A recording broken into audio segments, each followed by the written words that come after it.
What's going on, everybody? Welcome in to the Daily Dime here on a Wednesday. Close once again yesterday to getting that hit with the big profit boost. We've been one pick off so many damn days in a row. It's time for a 3 for 3, a 6 for 6, all of the above. Yeah, man, that was definitely tough with Derek White getting, I think, his shortest or second shortest first quarter stint, or like total minutes, right? Because we know he bridges quarters 1 and 2 a lot.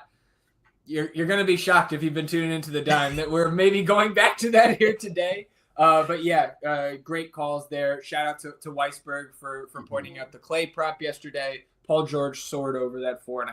He had a hot first quarter. And then like Derek White, right? Only gets the 2 first quarter points, plays the entire second, and scores 12 points in the second quarter. So again, feels like the process was pretty good. Results, same on the DFS side, man. Like, we've been having multiple screenshots almost every night. Last night seemed a little bit more muted. I actually had a decent late slate lineup where I paired Klingon and Time Lord together. Got me up there, kind of salvaged almost a break-even day, but excited to get back into it tonight. We have another split slate in terms of DK and FanDuel. DK lopping off those 3 late games, but I think plenty of value, and the slate from a DFS perspective kind of shaping up to be similar to yesterday, where it's a little bit stars and scrubsy.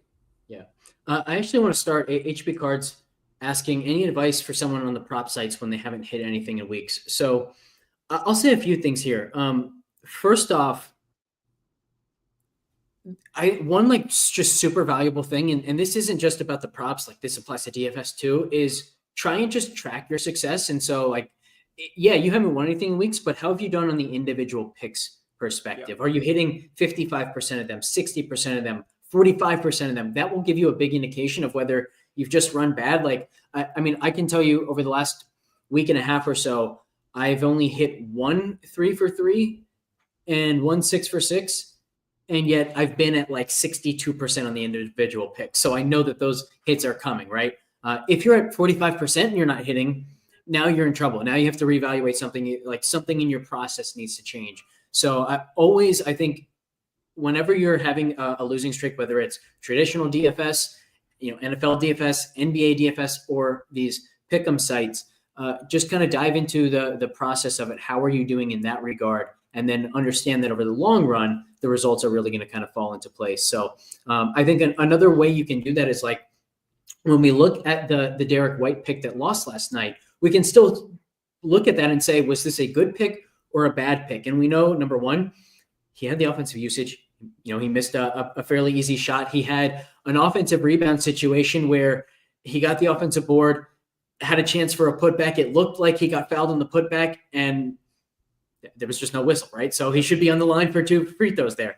And then he usually comes back in for those final 2 minutes, but Jaylen Brown was so damn hot that he was just left on the floor, and Derek White didn't get those minutes.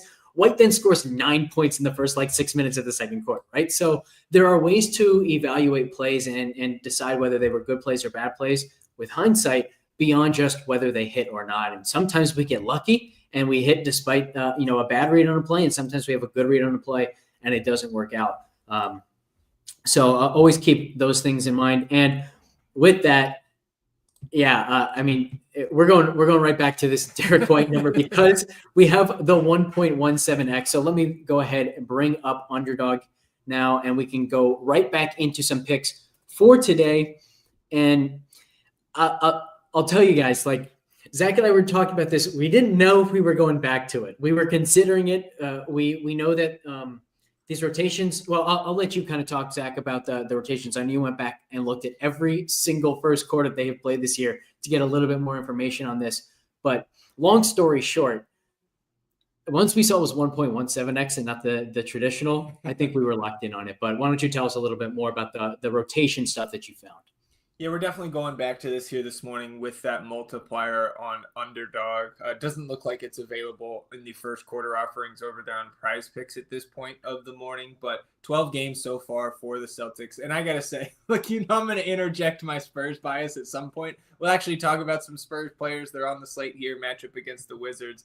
But I'm very heavily invested in Atlanta and the Hawks losing every single game possible because the Spurs control their unprotected pick. Alex, you're telling me that the Hawks, with no Trae Young in the first tournament game, are going into Boston and beating a fully healthy Boston team. Oh my God, I was so frustrated. But Derek White, through these 12 Celtics games, those first quarter rotations have been all over the place. Like, Joe Mazzulla seems like he's adjusting his first quarter rotations based on matchup, based on hot hands. And I think we saw more of the latter last night, where Jaylen Brown, I believe, 16 points in that first quarter. Then you see Derek White start the second, have the extended play the full 12 minutes in that second quarter. I think tonight, I think, first of all, we are not going to get Al Horford here on the second end of a back-to-back. Boston is one of a number of teams here that played on Tuesday night here with a back-to-back set. So we don't have injury reports yet for Boston, for Orlando, for New York, for Philly, for Detroit, for Milwaukee, for Minnesota, for Portland, and for Phoenix. So there's some guesswork going in here. But again, I think it's pretty safe to assume we have no Al Horford. So we'll maybe talk some Nemiush Keita, Mr. Presquezius McStuffins himself here in a little bit. But I think we get Derek White back to the first 6.5 minutes, 2 or 3 minutes off, and then that bridge of the first to second quarter, because that is the most consistent rotation we've seen through these first 12 games. We have seen some, especially early in the season, that first week where he was playing like the first 9 or 10 minutes and then not coming back in until a few minutes into that second quarter. Again, we saw like last night where he only plays 6, doesn't come back.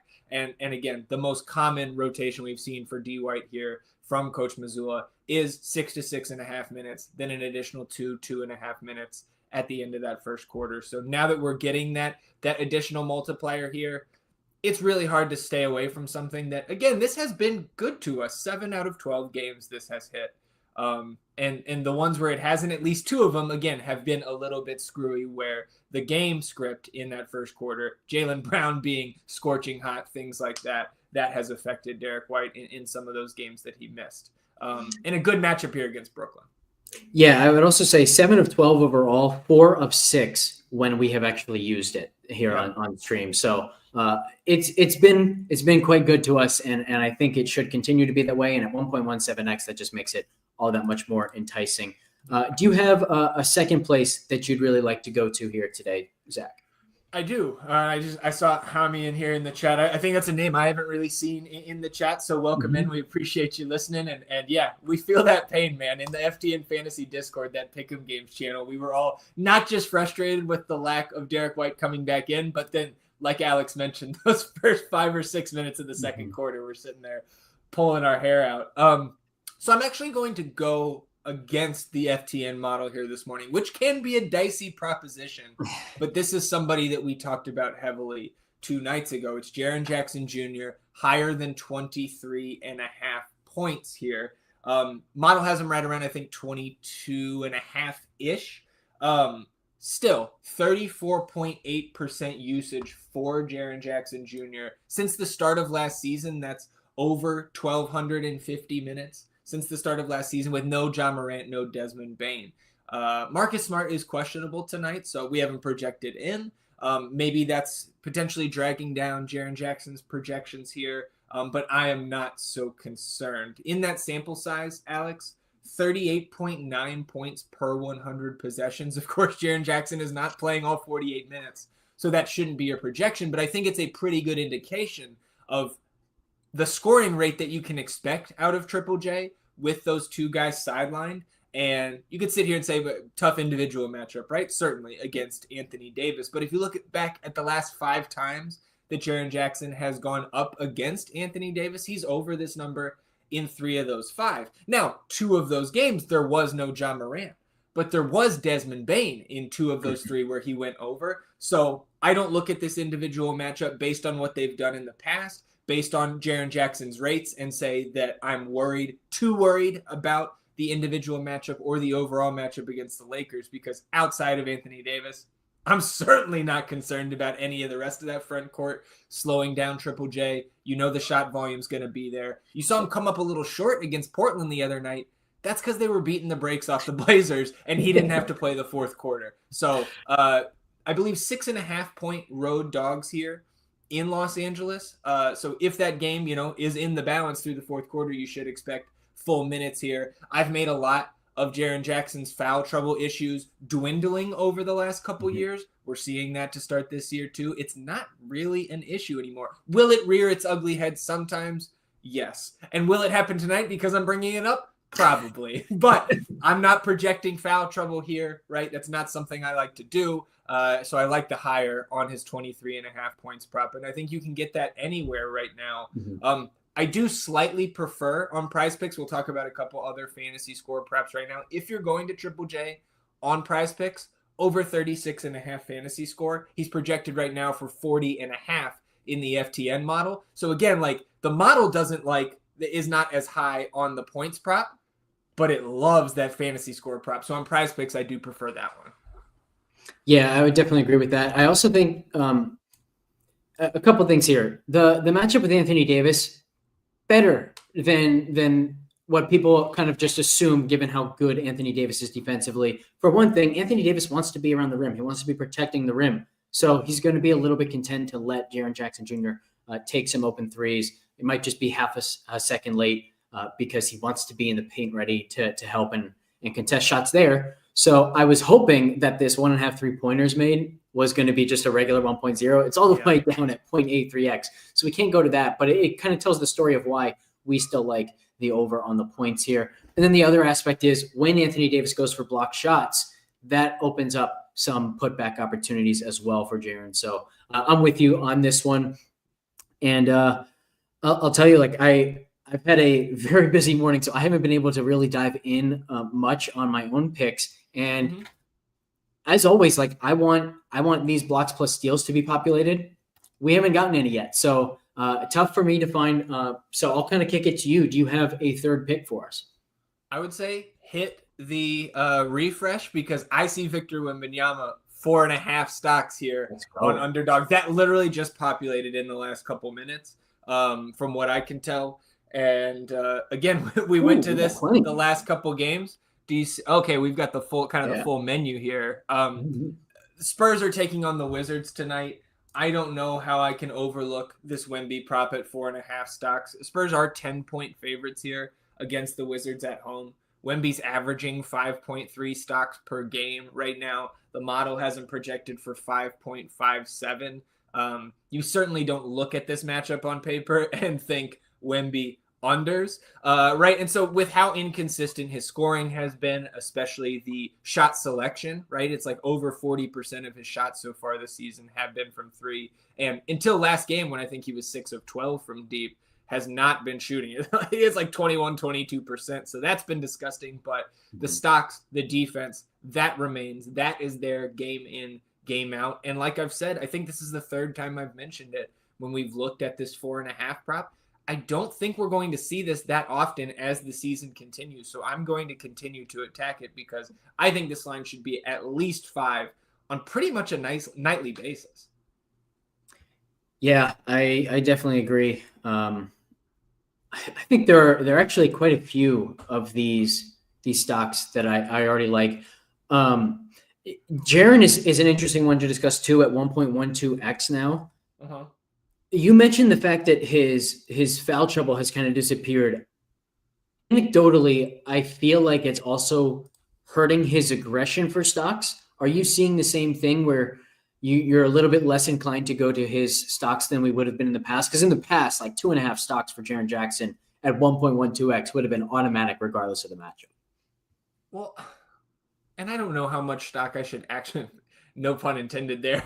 I don't know how much I should actually put into that like Reddit investigation that happened last year where one of the users on Reddit went deep dove the friendly statistical recording that's going on or was going on in Memphis in Jaren Jackson's Defensive Player of the Year season in 22-23 when he averaged 3 blocks a game last season.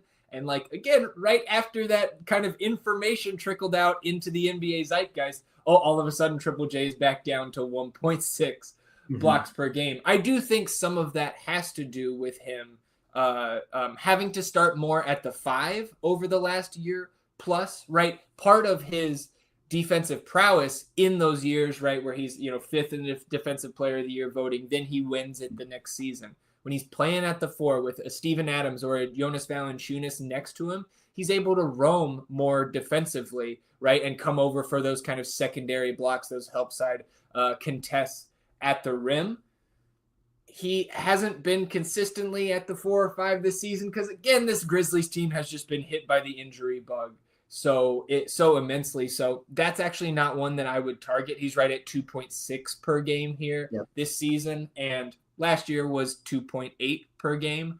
So that doesn't stand out to me as much as somebody like Wemby on this stocks board. Like maybe even Anthony Davis on the other side at 3.5 is something that I'm more attracted to. But I'm not really buying in on the Jaren Jackson number there. Again, kind of what you hinted at, right? He's also now that he's playing some at the 5 in these starting groups, and he's having to do more offensively. Kind of the recipe we saw last year when this was not a windmill slam type of prop. Mm-hmm.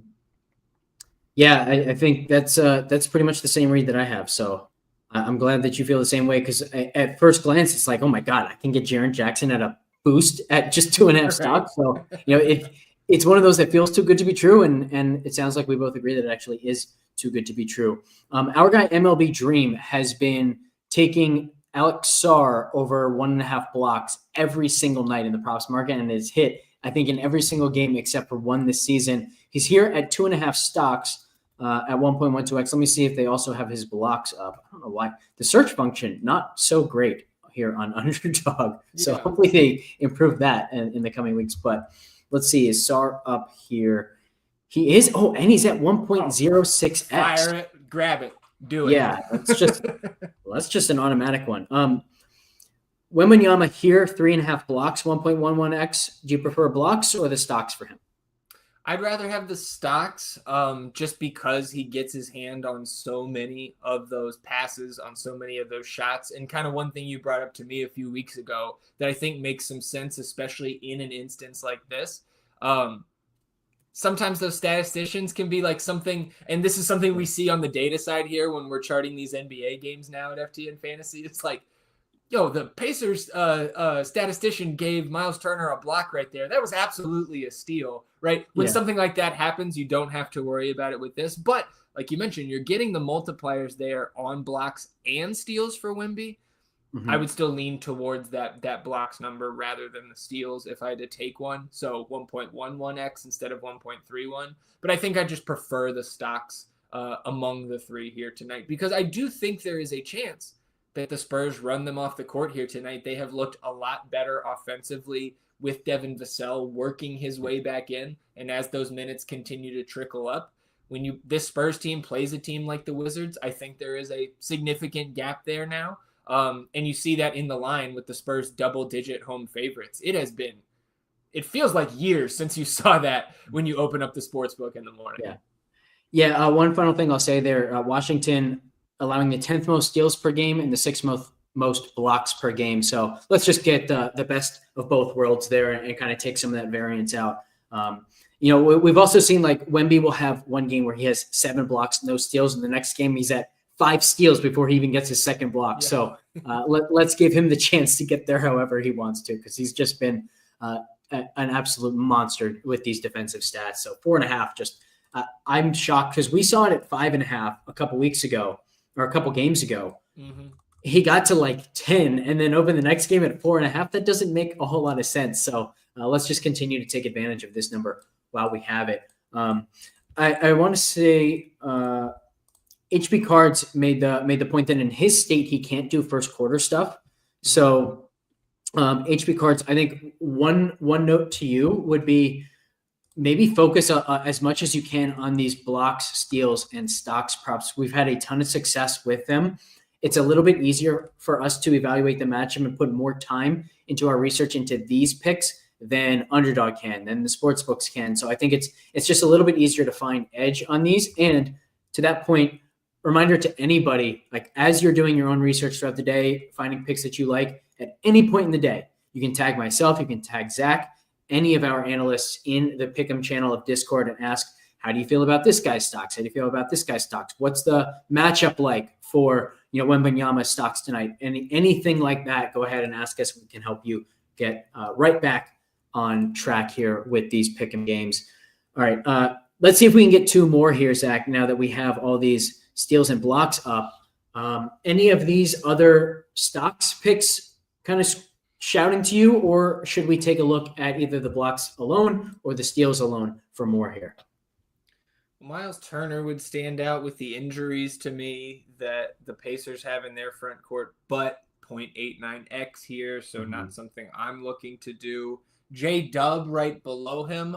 I will say DraftKings, the hits keep coming. Well, I don't like them lopping off the late games. I certainly don't like them making J-Dub center only tonight. And why the quick reaction with all of the just incorrect positionality that they have input to slates over the years? It takes one game without Chet Holmgren to put J-Dub as center only, not even forward center. Oh, it's frustrating.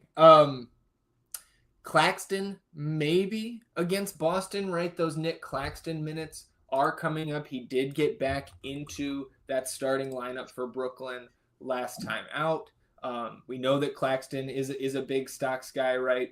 Last year averaged 2.7 stocks per game. The minutes are down this year, so the stocks number is down. I think that's probably a pretty solid line, one that we don't have a huge edge on, but the 1.2x just definitely draws my eye.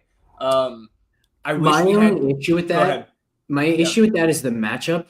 Intuitively, we can think of the matchup being bad because Boston just wants to take threes, right? They're not, they are getting into the paint, but a lot of time they're getting into the paint to create an open three. And that's also backed up by the data, 21% fewer blocks per game allowed to centers and 44% fewer steals allowed to centers. So I think the number's too low for Claxton 99% of the time. This just might be the one time where it's not.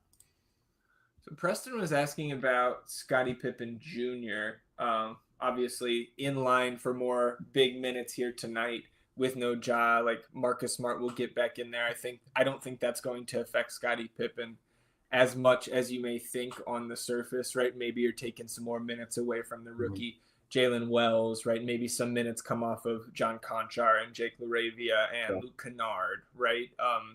So looking at these where we're getting a little bit of a boost, like Scottie Pippen is averaging 6.5 assists per game this season. He's averaging 4.2 assists per game. Only 2 starts in his 11 appearances, 25 and a half minutes. I think we have him projected right around 28 minutes today. Again, keeping in mind that this is a team that, ran Portland out of the gym the other night. So we didn't get full run from not only Jaren Jackson, but also Scottie Pippen. Like Scottie played less than 21 minutes the other night. I think that number would be higher in a more competitive game, even with Marcus Smart coming back. We expect this to be a much more competitive matchup against the Lakers here tonight.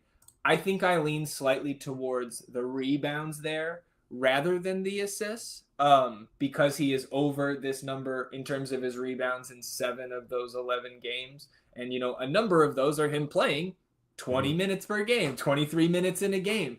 But I think both of them look like the model has them as slight overs. The model does prefer the rebounds to the assists. What are your thoughts here? Because I think both of them are interesting, and I think good call outs by Preston. Yeah, I agree. They are definitely leans to the over. I'm with you that I prefer the rebounds.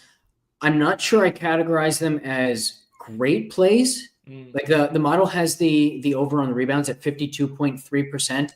Even I think it's probably more like 54, 55. And at 1.04x, that's good enough. But I think we might be able to do better. So I think this is one where it's like, let's put it in our back pocket. And if we find only one more that we really love, this makes a great pick for that 6th. If we can find 2 more that we love, let's just find 2 more. So we still haven't looked entirely through the first quarter points that we like so much. So maybe we can go there, or we can continue to look at the steals and blocks. Yeah, I just wanted to note too, right? I mentioned 7 of 11 games that Pippen is over that rebounds number. 3 of the 4 that he's missed, 3 rebounds. So he's right there every single game. And for what it's worth, right, this isn't what you should just base your picks on, but they played the Lakers earlier this season already. 6 rebounds for Scottie in 25 and a half minutes in that game. And again, if you're looking for a little extra kick in the rear end to get this over the line and into your entry, technically a revenge spot here for Pippen Jr. There So you go. There you go. good call out there by Preston. Really Mhm. appreciate that. Ben Simmons now questionable here for the Nets, with Simmons and Dorian Finney-Smith questionable. Maybe looking at some Zaire Williams in your DFS lineups here tonight. But let's keep on keeping on here with the steals props. Man, Ryan Rollins. I mean, I don't know, like Ryan Rollins looked pretty good last night. Yeah. Steals. The 5 teams allowing the most steals per game: Detroit, Los Angeles Clippers, Utah, Portland, and Minnesota. So we do have a few of these teams playing here tonight. Şengün right away, Eason right away, Van Vliet. So any of those 3 kind of standing out to you here? Tari Eason right now in the model is projected for right around 3 stocks total, but 2.16 steals, getting that 1.07x. I think that's one that we should sit here and discuss putting into this entry to get us up to 6. Yeah, I definitely think I like that. 3-1-3-1-0-4. Are you kidding me? No way. Yeah. What's that? So Derek White, first quarter points. Okay, you can still. So Underdog shifted the first quarter point line for Derek White that they're displaying to 2.5. You can still get the 3.5 at 1.17x. Good. I definitely prefer that. I also think like it's a little bit tougher with him because he's taking so many threes that 2.5 number to 3.5 can be a really key number. But most of the time, let's remember that, there are still more 2-pointers in basketball than 3-pointers. So particularly with bigs, like we had Ayton the other night, we had Zubats the other night. Those guys, the odd numbers are so important. 3.5 to 4.5 is significantly more important than 4.5 to 5.5. So always keep that in mind too. With Derek White, it's a little bit less important because he's taking so many threes, as I said, but still like the 3.5 with the big multiplier more. Jackson Hayes is now out for the Lakers, going to miss at least 1 to 2 weeks. So Anthony Davis, I mean, that certainly brings up his minutes floor as long as he doesn't get poked in the eye again. I think this Tari Eason steals prop at 1.07 is really, really nice. Over in 7 of 11 games so far this season. And a number of those performances where he put in 2 or more steals, right? Like 13 minutes against Charlotte, 16 minutes against Memphis, 18 minutes against San Antonio. Like some of those teams, especially the Spurs and the Hornets, turn it over a lot. I don't think the Clippers probably, without having the team turnover stats in front of me, probably not in the same tier as those 2. But we know the minutes have risen as the season has progressed here throughout the first month. So, yeah, I really like the call there on Tari Eason. It also just doesn't make 5 picks? Yeah, it takes us to 5. It also just doesn't make a ton of sense why we're getting this 1.07x multiplier on Eason. He's averaging 1.9 steals per game. Van Vliet's at 1.7, no multiplier for Van Vliet. Şengün's at 0.9 steals per game and is at 1.3x. So something is very wrong here, and I think it's Eason's number. I love this 1.07x multiplier. I feel like this should be like 0.87x, not 1.07. So definitely like that. I'll tell you one thing we could do. Let's see if there's a way to correlate this.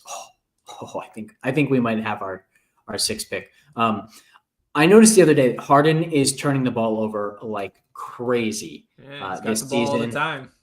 Yeah. And we've got this multiplier here on 4.5 for him. Let me check real quick the opponent turnovers. Houston, not quite as good as I thought they'd be. They're 17th in opponent turnovers per game. But if we have the Eason steals already, that correlates pretty well with over 4.5 turnovers for Harden. So how do you feel about this number for Harden here? I don't hate it. The model definitely doesn't like it. It's got him for 3.73 turnovers here. But you are getting the juice. Let me make the case real quick. This is kind of the other prop that I had that we hadn't talked about yet. I do prefer it over on Prize Picks where it dropped to 23.5, but on Underdog, De'Aaron Fox 24.5 points The tool really likes a higher than selection there. He's projected, I think, a hair over 27 points here tonight. They're 7.5-point home favorites. Suns coming to town. Suns, of course, on the second end of the back-to-back here. These two teams just played, I believe, on Sunday, went to overtime. Kings got the win on the road. Volume is down this year for Fox just slightly. I think around 18.5 shot attempts per game, was a hair over 20 last year. That makes some sense with DeMar DeRozan in town now. But with the volume coming down, the minutes are also up. And De'Aaron Fox has taken 20 or more shots in 6 of his 11 games so far this season. So, like, this is a guy who averaged, I believe, I can pull up his stats again from a few years ago, but, like, this is a guy who was shooting over 50% from the floor 2 seasons ago when he won the clutch player of the year, and he's 51.2% from the field. Last year, volume went up almost 21 shots a game. Efficiency suffered 46.5% from the field. But 37 from 3, he's 28% from 3 so far this year. So even though that volume is down, the minutes are there. You know that minutes floor is going to be solid. You know, again, he's putting up 20 shots or more per game in the majority of his appearances so far, still averaging 24.2 points per game, 26.6 last season. I think it's a good matchup. I respect the defense of Tyus Jones. I respect the defense of Devin Booker when he wants to lock in on that end of the floor. He's having to do a little bit more with no Kevin Durant. So I think here in this game, 7-point spread, right? We know Mike Brown runs his guys huge minutes. He's certainly not getting hurt by Malik Monk being out here, right? We saw huge minutes until the blowout in San Antonio the other night. Sacramento has been on the road recently for multiple games in a row. Got a night off, back home here in Sacramento. I like the over for Fox, and I'm in lockstep with the model there. So it was nice after I went away from the model with Jaren Jackson's points. De'Aaron Fox in lockstep with the model there. And I think the model actually likes this even a little bit more than I do. 27 is a pretty high projection there for De'Aaron Fox. Yeah, I like this too because opposing point guards are scoring 3% more points per game against Phoenix than the average. But more importantly, forwards are having a very tough time scoring against Phoenix. And I think that might even be more so the case with no Durant. You get some of those defensive specialists on the floor a little bit more. So that's going to make it harder for DeRozan, maybe filter more usage towards Fox. So I definitely agree there. We also had a question in chat. Actually, but before we even get to that question, Albert and Hammy pointing out White went down to 2.5. Remember, you can still go in and change this. So let me show this one more time on the screen. Right, where when there's you go arrows to White, there. Yeah, when you see these arrows, so let me actually refresh and go back to him there since he was just grayed out and I couldn't click it. When you go to Derek White, and you see, first quarter points are just down. Took it down? Good. I was sitting here let's about wait a 5 second. minutes Hopefully ago. we'll be back. 5 minutes ago, I got it in at our number because I figured people were hitting this. Again, I'm not sitting here saying that we are influencing that on the Daily Dime. Maybe, but clearly the field kind of paying attention to this Derek White number, especially with the juice they gave us this morning. Yeah. So I can show it with any other. Here, like if you wanted Harden, you can click these arrows here, and now you choose whichever one you want. And so hopefully when this comes back for Derek White, you will still be able to choose that 1.17x multiplier on 3.5 points. We also had a question about Zubac's stocks. Let me talk about these real quick while we pull up Zubac, because we just got the official news that Al Horford is out. Now I think That's probably why it went down.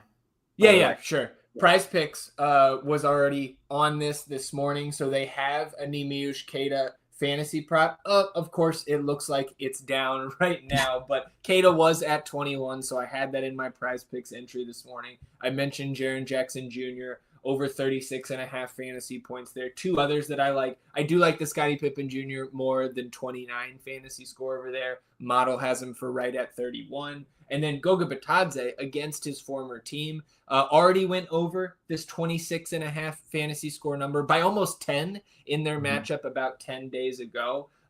Projected for 29.2 in the model here this morning. I like Goga as well. So there's 4 fantasy point props you can put in.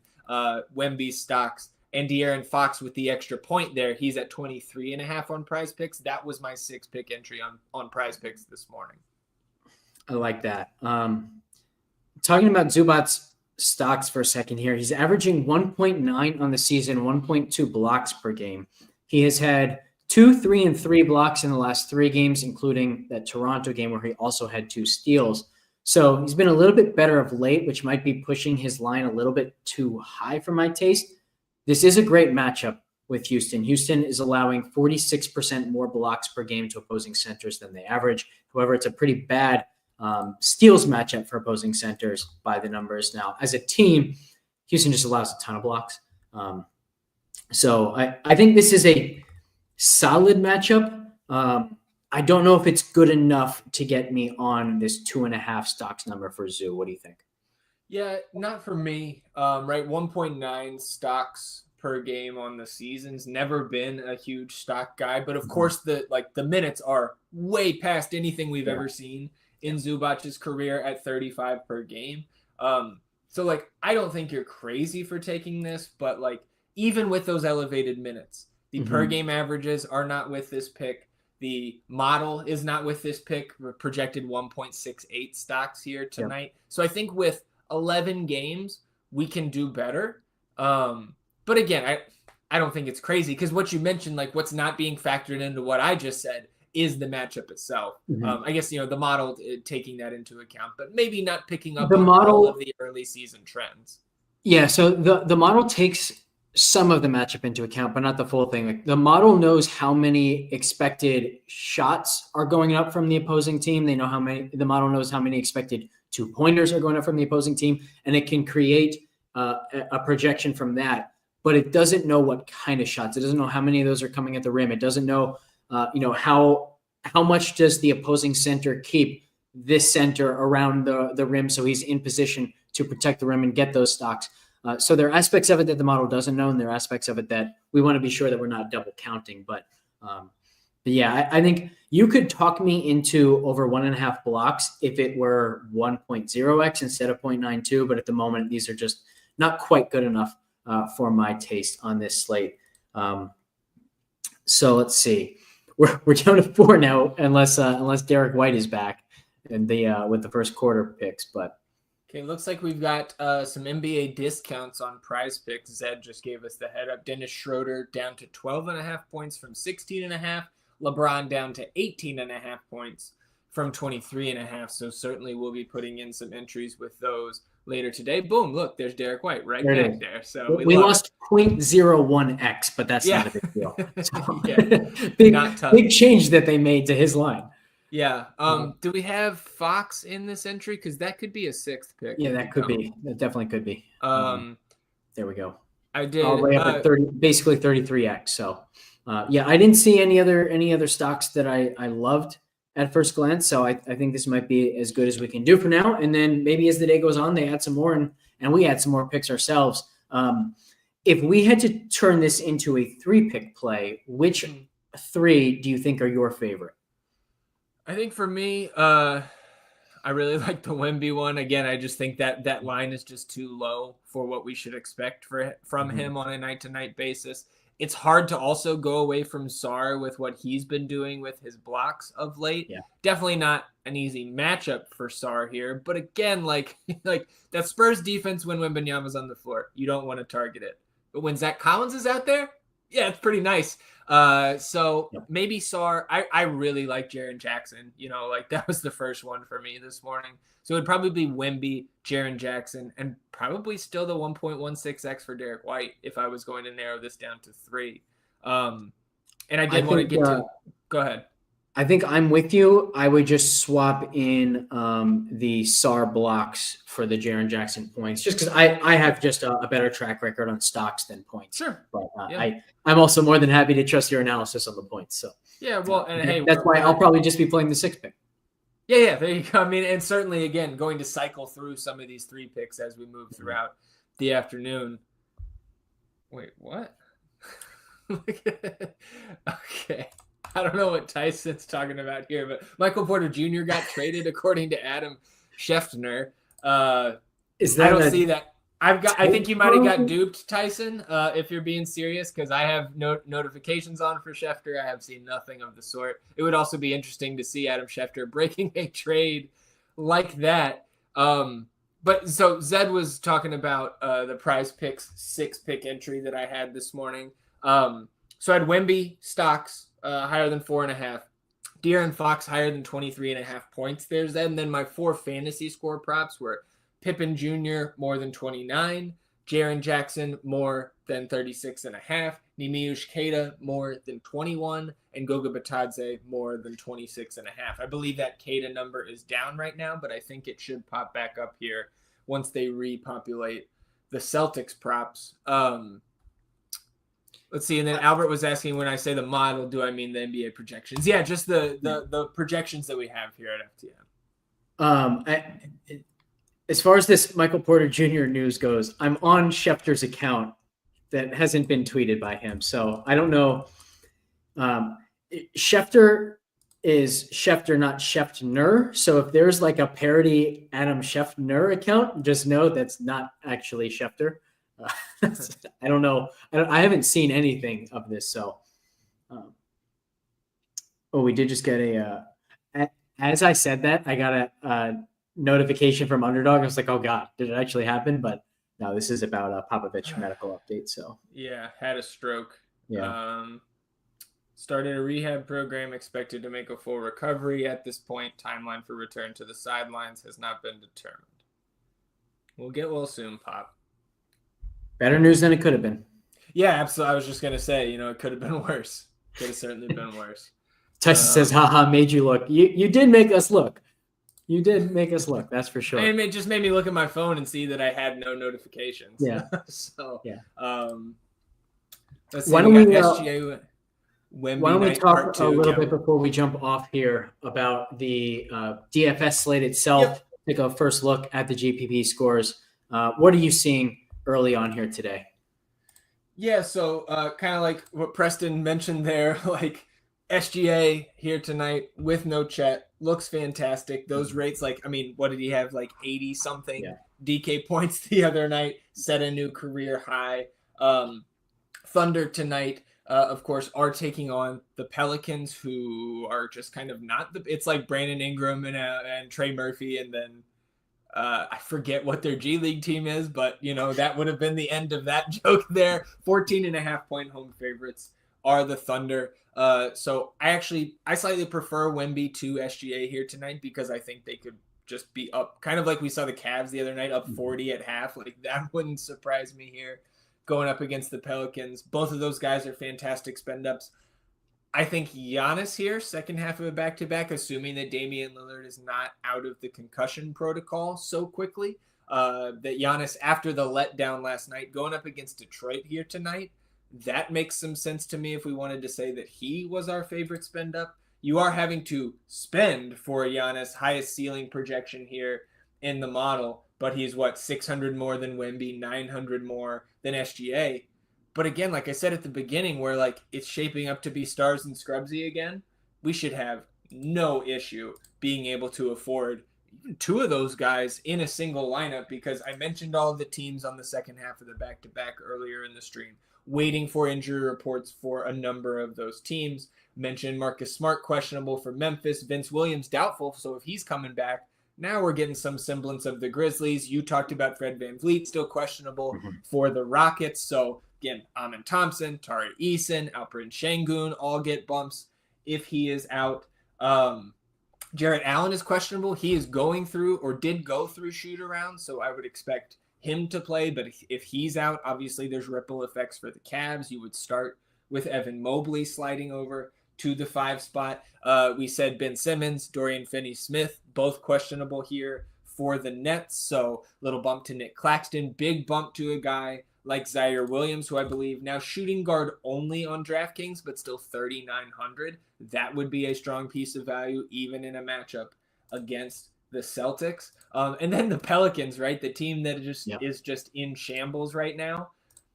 No Jose Alvarado, 6 weeks with a hamstring now. I mean, this team is in such a bad way that we are maybe locking Jalen Noel into our lineups tonight on both sites, because he should just be playing huge minutes here. 3,400 point in shooting guard eligible on DraftKings, 4,000 flat over on FanDuel, point guard only, where, right, Also going back to Milwaukee, it's not just Giannis with this shorthanded team. We saw Ryan Rollins start and do quite well yesterday before leaving with some shoulder, I think instability is what they called it, mid-game or during the mid-game update. So we'll see if Ryan Rollins is back tonight. If he's in there, 3,700 on FanDuel shooting guard only. That would help open up a slot at the point guard so you don't have to go Jalen Noel and DeLon Wright, who would be a fantastic value play if Ryan Rollins is forced to miss here tonight. Rollins still the flat 3K point guard only on DraftKings.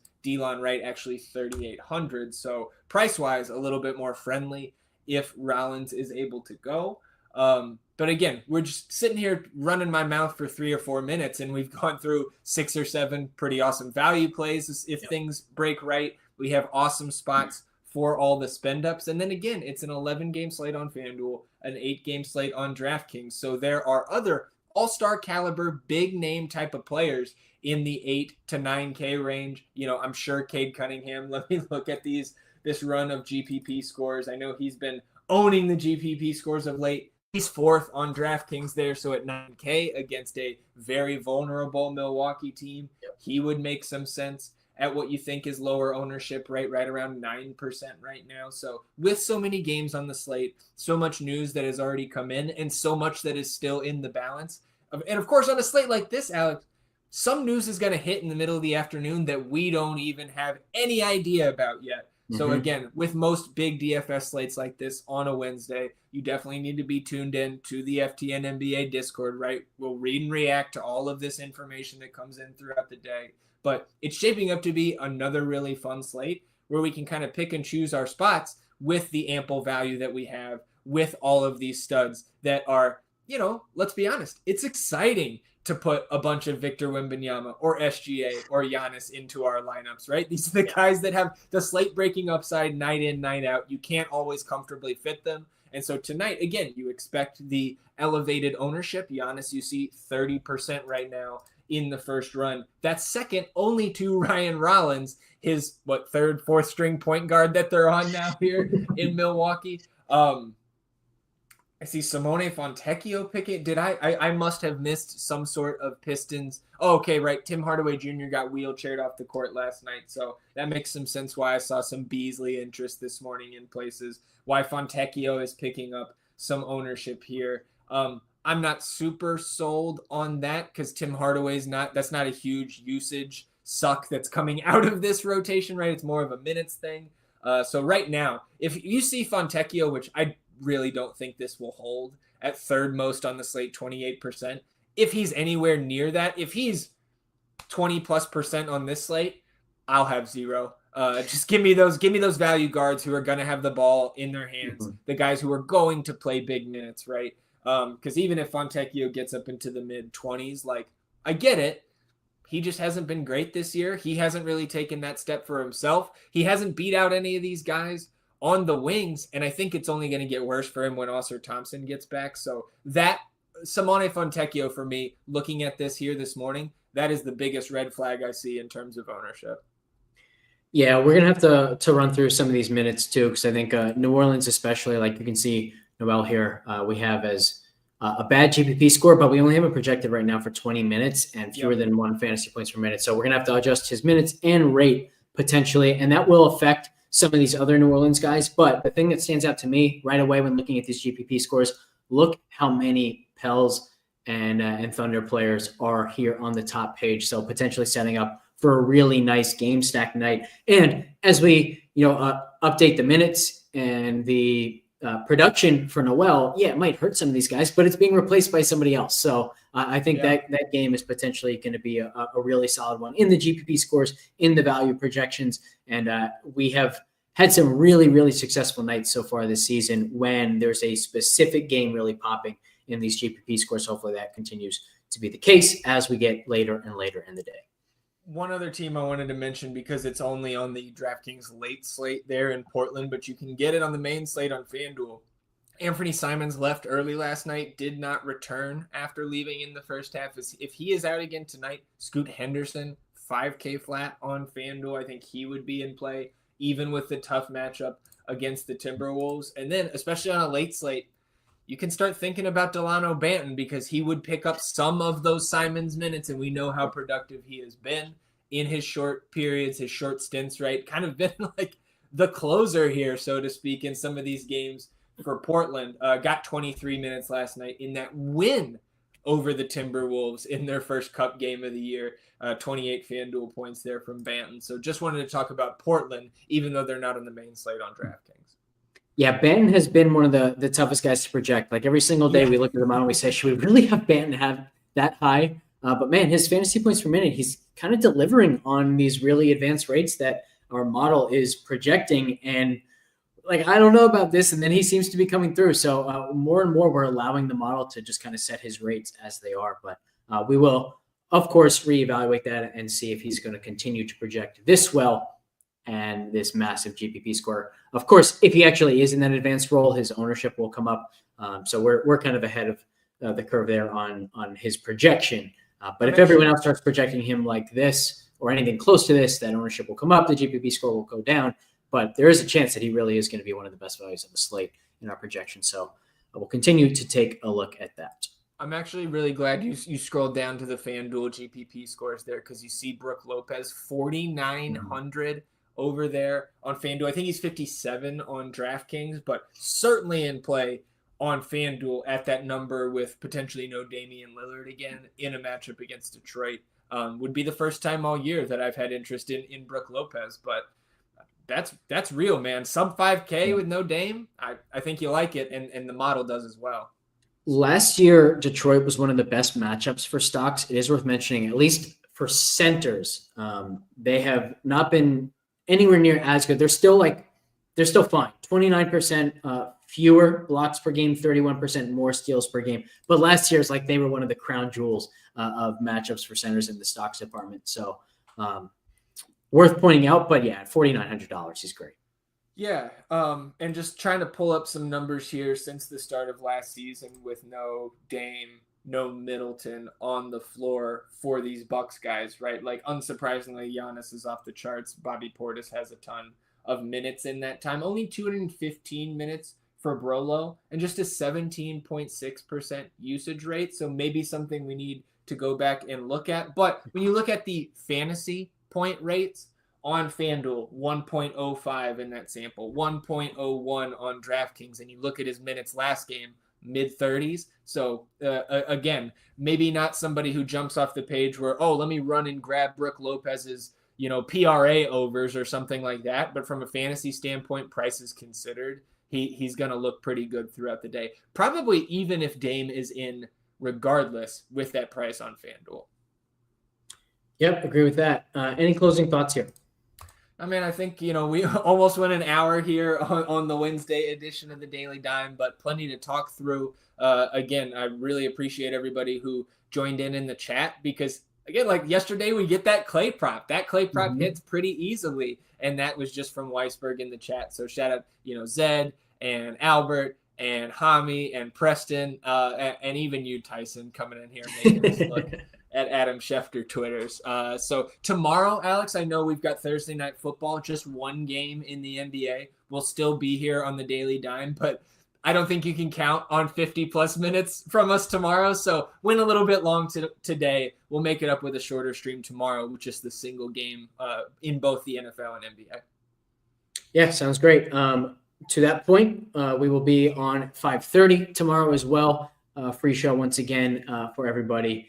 Talking through the NFL slate. And I'm going to try to have my first run of NFL underdog plays up sometime either this evening or night. So just be on the lookout for those. And maybe we'll even toss some of our favorite NBA picks in along with those for tonight. So thanks everybody for tuning in. We will catch you next time.